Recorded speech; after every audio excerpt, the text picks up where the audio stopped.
Voilà, voilà, je suis là. Je reviens sur la plateforme. Et donc, historique du compte. Bon, là, il se trouve que je ne vais pas fermer d'ordre encore. Donc ici, je peux les fermer, je vais le faire. Ici, on a dans cette historique du compte, on a tous les ordres qui ont été fermés, que ce soit des ordres qui sont passés sur le marché ou pas, depuis la création de notre compte. Vous pouvez très facilement donc, vérifier toutes les positions, les étudier, et puis vous pouvez éditer également un rapport détaillé où vous verrez apparaître toutes vos positions, l'évolution de la courbe de la balance en fonction du nombre de traits. Vous aurez des statistiques sur vos positions, des statistiques de drawdown, des statistiques de position short, pourcentage de position gagnante, etc., etc. Donc, ce qui vous permet de d'éplucher et de travailler sur le trading et sur le trading dans le passé, voir s'il y a des choses à améliorer, etc. Et ça se fait très, très rapidement. Je vais essayer d'avancer un peu plus vite. Est-ce que vous abordez les alertes par email? Alerte sonore. Je ne vais pas tout vous montrer, je n'ai pas le temps de tout vous montrer, mais c'est assez facile à faire, effectivement. Les alertes. Ce que je vous propose, c'est que je termine tout ce que j'ai à vous dire d'indispensable, et si on a un peu de temps, on essaie de voir les petites choses qui vous intéressent. Ça vous va? Donc, je reprends mon diaporama. Tac. Je voulais vous parler de modifier les ordres. Alors, je ne vous ai pas montré ici sur la plateforme. Donc, vous avez une fenêtre. Ici, vous voyez, ça clignote dans tous les sens. C'est toutes les paires qui sont disponibles chez votre courtier, dans le carré en haut à gauche. Toutes les paires qui sont disponibles chez votre courtier, avec en temps réel l'évolution du prix du vide et de l'ASC. Je vous ai montré la fenêtre qui est là. Donc, avec MT4, on peut faire du trading manuel, et c'est assez facile, entre guillemets, et assez accessible, comme une plateforme de trading à peu près normale, comme celle de FXCM. Alors, qu'est-ce qu'apporte finalement MT4 en plus? Eh bien, donc MT4, pardon, j'ai oublié de le préciser. Je vais remettre la présentation. Voilà. Voilà. MT4, alors chez FXCM, ils ont fait du développement depuis pas mal de temps, et ce qui leur a permis de nous proposer, à partir de la fin de l'année dernière, une nouvelle plateforme MT4 qui, par rapport à l'ancienne, n'a plus d'intermédiaire. Donc ça la rend beaucoup plus robuste, puisqu'il n'y a plus de problème de synchronisation qu'on avait dans le temps, de problème de recotation parfois. On a également maintenant la possibilité de faire des clôtures partielles, ce qui est très intéressant quand on fait par exemple du scalping, qu'on ne peut pas faire avant. On peut faire des micro-lots, on n'a plus de problème de exécution des stop-loss et des take profit. Et au final, ça veut dire que cette plateforme bénéficie de tous les avantages que vous avez sur FX Trading Station, qui utilise Nadia et Nicolas par exemple, et tous les avantages de Modeling-Desk d'être chez FXCM, vous les avez dans MetaTrader 4. Donc il n'y a rien de moins ou de beaucoup mieux, pour l'instant, d'un point de vue trading manuel, d'avoir MT4. Alors au final, qu'est-ce qu'apporte en plus MT4? Eh bien, c'est toute la partie programmation. MT4, c'est aussi un logiciel de programmation dédié au trading. Le langage utilisé par cette plateforme, c'est un langage propriétaire qui appartient donc à la société qui l'a conçu, qui s'appelle le MQL4. C'est un langage qui est proche du C, c'est-à-dire que c'est un langage qui est procédural, qui est, à mon sens, un type de programmation qui est relativement simple et rapide à appréhender. En plus de ça, vous avez dans cette plateforme, quand vous l'installez, des exemples de programmes qui sont déjà préinstallés, des exemples de stratégies de trading, et qui vous permettent de voir comment se structure un programme dans cette plateforme-là, de voir quels mots-clés sont utilisés, comment ça fonctionne, ce qui vous permet de l'apprendre encore plus vite. Et troisième point intéressant, c'est que vous avez une aide, un dictionnaire, autrement dit, quand on rédige un programme, on rédige dans un langage, comme on rédige en français ou en anglais, et parfois on a des petits doutes sur l'orthographe d'un mot, en français, même en français je dirais. Et on a besoin d'un dictionnaire pour vérifier. Alors maintenant c'est Google le dictionnaire, mais on a toujours besoin d'aller chercher une source d'aide. Et bien là, elle est fournie directement dans l'interface de programmation. Oui, elle est ici, je vais vous la montrer tout à l'heure, et elle est vraiment très très bien faite. Moi au quotidien, je l'utilise. J'ai fait parfois des erreurs de syntaxe, c'est normal. J'ai besoin de vérifier comment s'écrit une fonction, comment elle s'organise. J'ai même besoin parfois des exemples qui sont dedans. Et donc je l'utilise au quotidien, et elle est vraiment très très bien faite comparée à certains logiciels de programmation dédiés au trading. Donc, elle se présente de la manière suivante. Vous avez trois parties, ça c'est l'interface de programmation. Donc. J'y accède en appuyant, je reviens sur la plateforme, j'y accède en appuyant sur le petit bouton qui est ici, qui lance le Beta Editor, qui apparaît évidemment sur votre fenêtre. Hop là, voilà.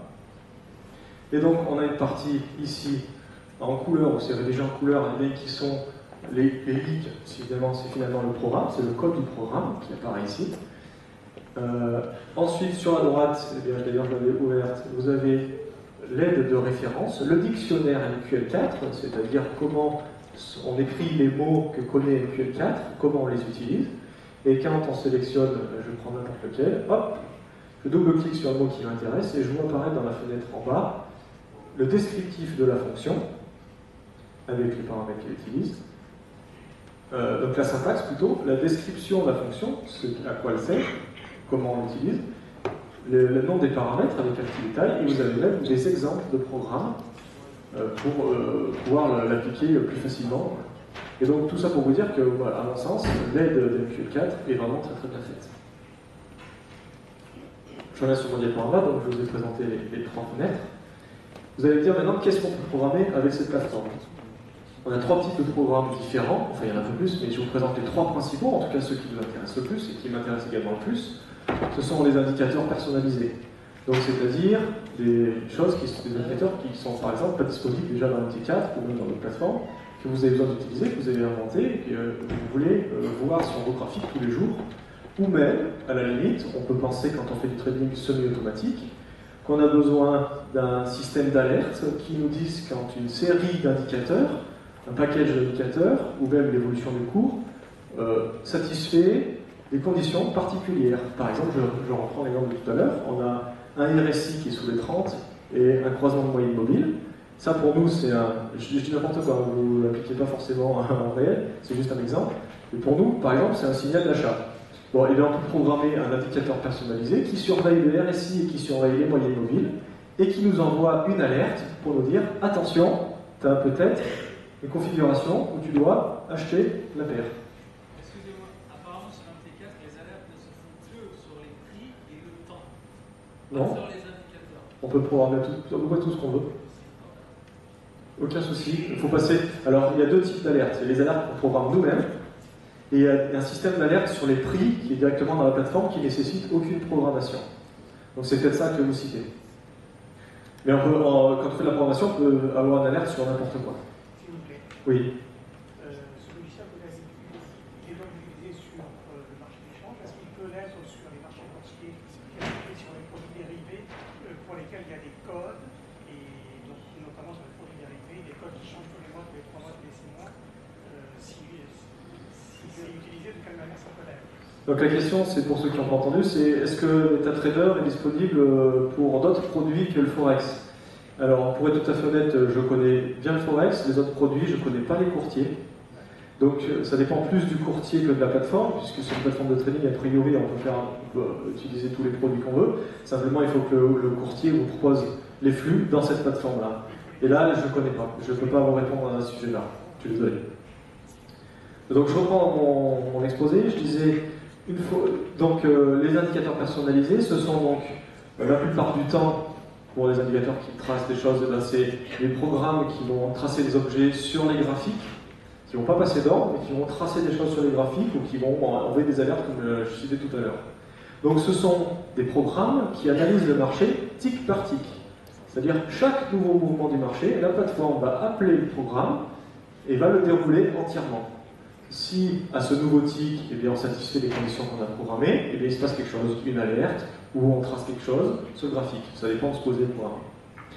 Ça se passe de la manière suivante, on le rédige dans cette petite partie, là, l'interface de programmation, comme je vous ai montré tout à l'heure. On a une petite phase de compilation, je ne rentre pas dans le détail. Et une fois qu'on a compilé notre indicateur, il apparaît dans la petite fenêtre qui est ici, que je ne vous ai pas montré volontairement tout à l'heure. Cette petite fenêtre, elle est ici, vous voyez. Dans cette fenêtre, c'est la fenêtre qui s'appelle navigateur. cette fenêtre regroupe tous les programmes qui sont disponibles, qui ont été compilés, qui sont disponibles dans la plateforme. Donc on a les trois types de programmes que je vous ai cités, en particulier les indicateurs. Donc là, on a toute une liste d'indicateurs, donc ça c'est les indicateurs par défaut, et on a les indicateurs personnalisés, programmés par nous-mêmes. Donc là on a toute une série, hein, je ne rentre pas dans le détail. Je prends n'importe lequel, je clique gauche dessus, et je glisse sur un graphique. Il m'ouvre une petite fenêtre avec les paramètres à renseigner. Bon, hop, j'entre dans le détail, et vous voyez, il m'a rajouté cette ligne ici. Donc c'est assez facile d'appliquer un indicateur sur un graphique. On peut télécharger des indicateurs, tout à fait. On peut les programmer nous-mêmes, mais on peut télécharger des indicateurs, des scripts, et tout ce que je vais présenter par la suite. Effectivement. Et la communauté MetaTrader est très très très vaste, ce qui fait qu'on peut trouver beaucoup de choses. Il y a du bon. Pardon ? On peut ne pas programmer si on trouve ce qu'on veut sur Internet, effectivement. C'est des lignes de code, oui, que vous pouvez faire vous-même ou faire par d'autres, ou trouver des trucs tout faits qui existent sur Internet. Pour les stratégies, je vous ai dit tout à l'heure, pour une stratégie de trading, il faut quand même éviter, parce que si vous trouvez un système qui est même gratuit sur Internet, il faut se poser des questions. Mais vous pouvez trouver des indicateurs, comme vous dites. Par exemple, peut-être que vous connaissez bien M. Belkayat. Il était assez médiatisé, il a fait une série d'indicateurs qui sont disponibles sur Internet. Vous pouvez télécharger dans le T4 et les appliquer sur vos graphiques, si ça vous satisfait. Pardon? Les RSI mobiles sont déjà disponibles. Ah oui, pardon, je ne vous l'ai pas dit, mais si vous voyez dans la plateforme, je reviens sur la liste qui est ici. Si. Quand on applique un indicateur, comme une stratégie, alors je vais prendre ma flèche, là voilà. Mettons, on va prendre Ishimoku. Tac. Là on a des fenêtres de paramètres où on rentre les valeurs des paramètres de l'indicateur. Comme par exemple les moyennes mobiles, on rentre la longueur sur laquelle on calcule la moyenne mobile, et bien là c'est pareil pour cet indicateur-là. J'entends pas, je suis désolé. Ah oui, vous obtenez le même graphique et que vous voulez programmer vous-même ou que ce soit quelqu'un d'autre qui l'ait fait. Et le flux par lui-même, est-ce qu'il peut être pris autre part que par le fournisseur d'accès? Par le courtier? Vous choisissez votre courtier, donc vous choisissez le flux qui vous convient. C'est l'avantage de MetaTrader, c'est que c'est disponible chez de nombreux courtiers. Donc finalement, si les flux d'un ne vous satisfont pas, vous allez chez un autre. Pas obligé de passer des ordres chez l'autre courtier, mais vous pouvez avoir deux flux différents.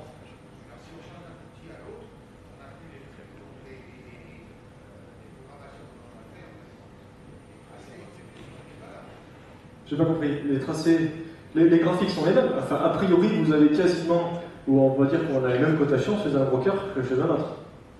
Donc vos programmes, ils ne changent pas, ils n'ont pas besoin d'être modifiés. Simplement, vous changez de flux, vous changez de cours, mais les cours sont identiques, quasiment identiques, disons, sur le Forex, d'un courtier à l'autre. Donc il n'y a pas d'obstacle majeur, ou alors j'ai pas compris la question. Question technique, s'il vous plaît.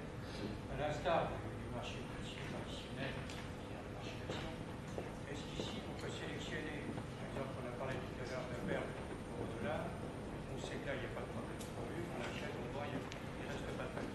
Par contre, quand on vient sur des critères US qui datent, tel le dollar canadien, pardon, le dollar néo-zélandais ou le dollar australien, par exemple, est-ce qu'on peut connaître le volume de ces, on ne les voit pas? Alors, non, le flux de votre courtier, que ce soit FXM ou les autres, c'est le prix le cours uniquement, vous n'avez pas les volumes qui apparaissent. Ça, c'est d'autres outils, d'autres plateformes. Vous pensez peut-être au View Profile, j'imagine. Ça, c'est pas disponible directement par défaut dans le T4, mais par contre, c'est programmable. Il y a des gens qui l'ont fait et c'est disponible sur Internet. Donc, vous pouvez faire apparaître, par exemple, le volume profile, puisque vous en parlez, sur vos graphiques. C'est possible. Tout est programmable, entre guillemets. Je ne vais pas rentrer dans les stratégies de trading, je suis là plutôt pour vous présenter la plateforme. Donc je vais essayer de poursuivre un petit peu. Je vous parlais des indicateurs, donc on a vu qu'on peut en télécharger, etc. Deuxième chose que vous pouvez programmer, que vous pouvez faire programmer et qui est vraiment très utile, pardon, j'ai pas cliqué sur mon bouton, voilà, c'est ce qu'on appelle des scripts. Donc les scripts, ce sont à l'inverse des indicateurs, ce sont des programmes qui ne sont exécutés qu'une seule et unique fois. On l'applique sur un graphique, au tick suivant il est appliqué et après c'est fini. Alors on va dire à quoi ça sert au final, c'est pas vraiment utile. Eh bien en fait c'est tout l'inverse, c'est que ça nous permet d'alléger, c'est ce que je vous ai dit quand je vous parlais de trading semi-automatique, ça vous permet d'alléger votre trading au quotidien. Là dans mon carnet, vous voyez, j'ai plein d'ordres ouverts. J'ai conçu mon petit script dans mon interface de programmation, je l'ai compilé, il est disponible ici dans la rubrique script de ma fenêtre navigateur, et en un clic et glissé, je l'applique sur mon graphique, et ce script en question sert à vider mon carnet d'ordre différé en un seul clic. Si on n'avait pas eu ça, il aurait fallu faire trade par trade, position par position. Donc c'est un exemple, et des scripts on peut en concevoir pour faire n'importe quoi. C'est des petits outils qui n'existent pas ailleurs, et qui sont assez rapidement programmables et qui sont surtout très confortables au quotidien. Dernière chose que je voulais vous présenter qu'on peut programmer et qui est peut-être la plus intéressante, c'est ce qu'on appelle les expert advisors. Jérôme l'a cité ce matin, ça s'abrège avec les lettres EA. En français c'est plutôt expert consultant. Ce sont des types de programmes qui vont passer des ordres sans intervention humaine. Ils analysent le marché en temps réel, à chaque clic, à chaque nouveau mouvement du marché. Ce type de programme va vérifier si toutes les règles qu'on lui a dictées sont satisfaites, et si c'est le cas, il va passer un ordre tout seul, sans notre intervention. Donc c'est typiquement du trading automatique. Donc pareil que tout à l'heure, on a une petite phase de programmation dans l'interface ici, on compile, il apparaît, notre expert consultant apparaît dans ma liste, dans la rubrique expert consultant ici, avec un clic et glissé, on l'applique sur le graphique, et apparaît en haut à droite du graphique en question le nom du EA qu'on a appliqué et un petit smiley pour dire que tout fonctionne bien. Donc dans ce contexte-là, on peut noter qu'on applique un EA à un graphique, donc une seule paire. Si on veut appliquer le même EA à plusieurs paires différentes, il faut à chaque fois ouvrir un graphique. Et si on veut appliquer un autre EA à la même paire, c'est pareil, il faut ouvrir un graphique de la même paire avec un autre EA. Une fois qu'on a réussi à programmer et qu'on a notre système, comme je l'ai dit tout à l'heure, dans les phases pour passer du trading manuel, ou en tout cas du plan de trading au trading tout automatique, eh bien on a une phase qui est importante, qui est le backtest. MT4, c'est aussi un logiciel qui vous permet de faire des backtests. Je vous rappelle, un backtest, c'est une simulation du comportement du système sur les données du passé. Qu'est-ce qu'aurait donné mon système si je l'avais inventé plus tôt et que je l'avais appliqué directement sur les cours? Et ça se fait directement avec la plateforme. Je vais vous montrer. Je pense que ça ne va pas marcher, évidemment. Tac. Alors, hop là, je reprends. Ici, j'ouvre une fenêtre que je n'ai pas encore ouverte tout à l'heure, qui est le testeur de stratégie que vous voyez apparaître en bas. Je sélectionne dans cette fenêtre, je sélectionne ici l'expert consultant qui m'intéresse. Donc je prends n'importe quoi, celui qui est fourni par défaut sur la plateforme. Je sélectionne la paire qui m'intéresse, donc par exemple la livre. Ici, je sélectionne l'unité de temps. Est-ce que je le fais sur 15 minutes, 30 minutes, etc. Ici, je peux modifier les propriétés de l'expert. Donc ici c'est un système qui repose sur le MACD, donc avec la taille de chaque position. Vous avez le trading stop dont on parlait ce matin, Jérôme, etc. Vous avez plusieurs indications. Vous pouvez modifier si vous souhaitez. Et vous choisissez ici la date de l'historique, la période de l'histoire plutôt, pendant laquelle vous voulez faire votre test. Donc ici, 1er janvier 2011 au fin août 2011. Je vais prier n'importe quoi par défaut, et je clique ici, et c'est parti. L'ordinateur fait mon backtest. Donc ça prend un certain temps, si c'est rapide, non, c'est pas rapide.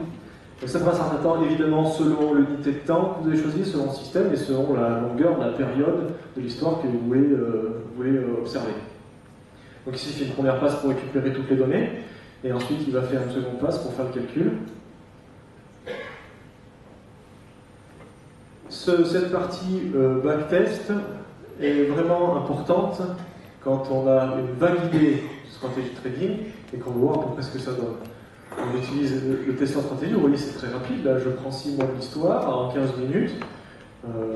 Bon, c'est une stratégie qui est donnée par défaut avec la plateforme, et on peut voir déjà les premiers résultats. Si je dépêche un petit peu.